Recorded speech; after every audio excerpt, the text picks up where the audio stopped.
호랑이가 된 효자. 글 김용란. 그림 정상화. 쉿. 두 눈을 살며시 감고 두 귀를 쫑긋 세워보렴. 어디선가 노랫가락이 들려오는 것 같지 않니? 가만 살랑살랑 꿈결인 듯 이야기 보따리를 싣고 오는 노랫가락. 옛날 한 옛날에 홍효자가 살았대. 마음씨 고운 효자는 호랑이로 둔갑해서 100마리 개를 잡아다가 어머니께 드렸더니 기어처럼 병이 나왔대. 어머니 병이 나왔네. 홍효자 집에 있나? 이른 새벽부터 한 영감님이 홍효자를 허둥지둥 찾고 있네. 눈곱을 떼지 않은 것을 보면 여단 다급한 일이 아닌 모양이야. 홍효자 어서 나와보게. 내가 용한 의원을 알아봤단다. 뭐 의원이라고? 그렇다면 홍효자가 몹시 아픈 게로군. 아니지, 주인공이 아플 리는 없을 테고. 그러면 어디 차근차근 이야기를 들어볼까? 옛날 어느 한 마을에 홍씨성을 가진 효자가 살았어. 이름은 모르겠고 다들 그냥 홍효자라고 불렀지. 홍효자는 일찍이 홀로 대신 어머니를 모시고 살았는데 불리는 것만큼이나 효성이 지극했단다. 어머니가 목이 마르다 싶으면 어느새 시원한 물 한 사발을 냉큼 가져다 드리고 어머니가 무릎이 콕콕 쑤신다 싶으면 어느 틈에 두 다리를 살살 주무르고 있으니 그야말로 가려운 것을 알아서 척척 긁어주는 격이었지. 그런데 말이야, 언제부턴가 그렇게 끔찍하게 모시던 어머니가 시름시름 앓더니 그만 몸져놓고 말았어. 홍효자는 하늘이 무너지는 것 같았지. 어머니 부디 힘내세요. 제가 무슨 수를 써서라도 어머니의 병을 꼭 낫게 해드릴게요. 홍효자는 밤낮을 가리지 않고 어머니를 정성껏 보살폈단다. 쯧쯧. 별의별 약을 다 써봐도 차도가 없으니 누가 아니래. 저러다가는 홍효자가 먼저 가겠구만. 이번에는 경기도 어디로 갔다면 그곳에 용하기로 소문난 의원이 있다면서. 아무튼 그 의원이 정말 용했으면 좋으려만. 마을 사람들은 삼삼오오 모이면 홍효자 이야기를 했어. 병든 어머니를 보살피느라 나날이 야위어가는 홍효자가 너무 안타까웠거든. 그러나 어머니의 병은 도무지 나을 기미가 보이지 않았어. 구할 수 있는 약은 모두 구해 써보고 용하다는 의원을 방방곡곡 다 찾아다녀봐도 아무 소용이 없었지. 엎친 데 덮친 격으로 집안 살림도 기울어서 먹고 살기도 어려울 판이었단다. 지칠 대로 지친 홍효자는 한숨을 내쉬며 대토에 걸터 앉았어.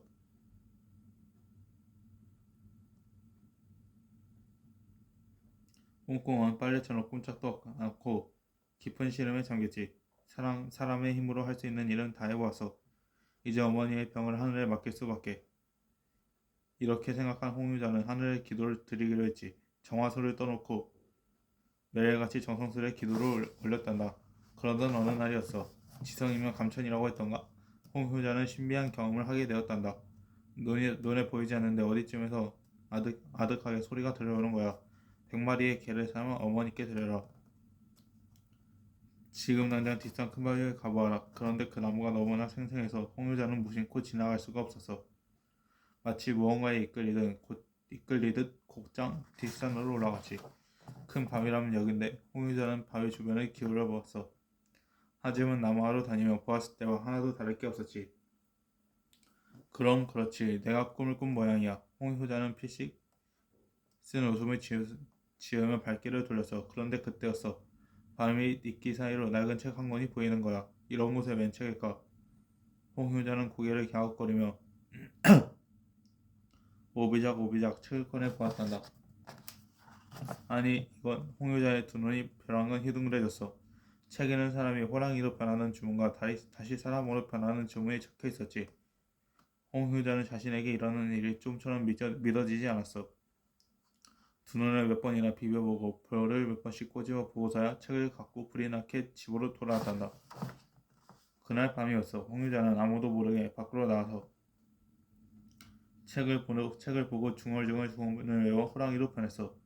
그러고는 이웃 마을로 달려가서 개 한 마리를 잡아왔지. 물론 다시 주문을 외워 사람으로 변한 뒤 아무 일 없다는 듯 잠을 청했어. 다음날 아침 아내는 호들갑을 떨며 홍유자를 깨웠어. 어머 여보 이리 나와보세요. 마당에 누가 개를 가져다 놓았어요. 당신의 지극한 정성이 하늘에 닿았나 봐요. 홍효자는 침을 뚝 떼고 대답했지. 어서 푹삶아 어머니께 드리구려. 하지만 홍유자는 문득 개 주인에게 미안한 생각이 들어서 네 제가 키 크구나. 하지만 이 방법밖에는 없는걸. 어떻게 해서든지 어머니의 병을 낫게 해드리는 게 먼저야. 홍유자는 약해지려는 마음을 다잡았지.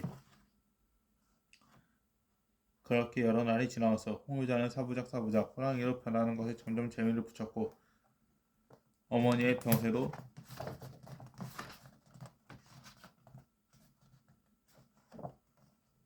나날이 차도가 있어서 금방이라도 자리를 탈고 일어날 것 보였지.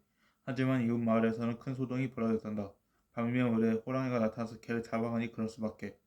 그 일로 마을 어귀마다 사람들이 모여서 왕왕 떠들어댔지. 이것은 뭔가 좋지 않은 징조예요. 집집마다 단속을 잘해서 더 이상 개를 잃지 맙시다.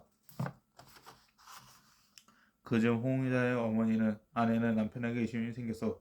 매일 밤마다 나갔다가 몇 시간 뒤에야 돌아오는 까닭이 몹시 궁금해진 거야. 오늘 밤에는 꼭 비밀을 캐고 말겠어.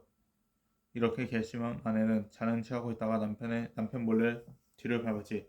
그랬더니 글쎄 남편이 무슨 책을 보고 주문에 외우자 무서운 호랑이로 변하는 게 아니겠어. 너무 놀란 아내는 그만 그 자리에서 정신을 잃고 말았단다.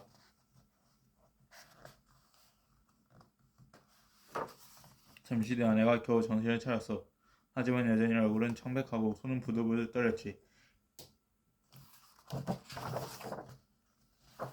이럴 수가. 이웃 마을의 소동도 다 남편이 벌인 것이란 말인가? 만일 이 일이 알려지면 우리는 마을을 떠나야 할 테고 아니 어쩌면 올매를 맞아 죽을지도 몰라. 안돼. 아내는 우왕좌왕하며 죽을 수가 없을까 궁리했어. 옳지. 저 책만 없으면 남편이 더 이상 호랑이도 변하지 못할 거야. 아내는 조금의 망설임도 없이 책을 가져다가 아궁이에 넣어 태워버렸단다.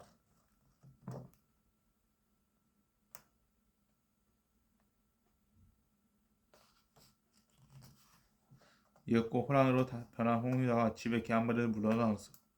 그러고는 다시 사람으로 변하기 위해 책을 찾았지. 이상하다. 분명 여기다 두었는데. 홍유자는 온 산을 샅샅이 찾았어. 집안에 있는 장독들까지 모조리 뒤졌지. 하지만 이미 재가 된 책이 볼 리가 있겠어. 홍유자가 이리저리 책을 찾는 사이에 어슬어슬 날이 새고 말았지. 아이고 이를 어째. 마음이 급해진 홍유자는 일단 산속으로 몸을 피했단다. 그러나 다음날도 그 다음날도 또 그 다음날에도 홍유자는 결코 사람으로 변할 수가 없었어. 밤이면 집으로 내려서 어슬렁거리다가 새벽이 오면 다시 산으로 올라가야 하는 운명이 된 거지. 그런데 말이지 그 호랑이는 아무도 해치지 않았더래. 어쩌다가 새벽에 일찍 일어난 사람이 호랑이를 마주치면 그저 홍유자 하고 부르면 되었대. 그러면 호랑이는 고개를 푹 숙이고 손살같이 도망을 갔다지 뭐야. 그때부터 아이들은 노래를 지어 불렀다는구나. 옛날에 홍유자가 살았는데 마음씨 고운 홍유자는 호랑이를 둔갑해서 100마리 개를 잡아다가 어머니께 들었더니 기적처럼 나았네. 어머니 병이 나았네. 그런데 호랑이가 된 그 홍유자가 그 노래를 들었을까?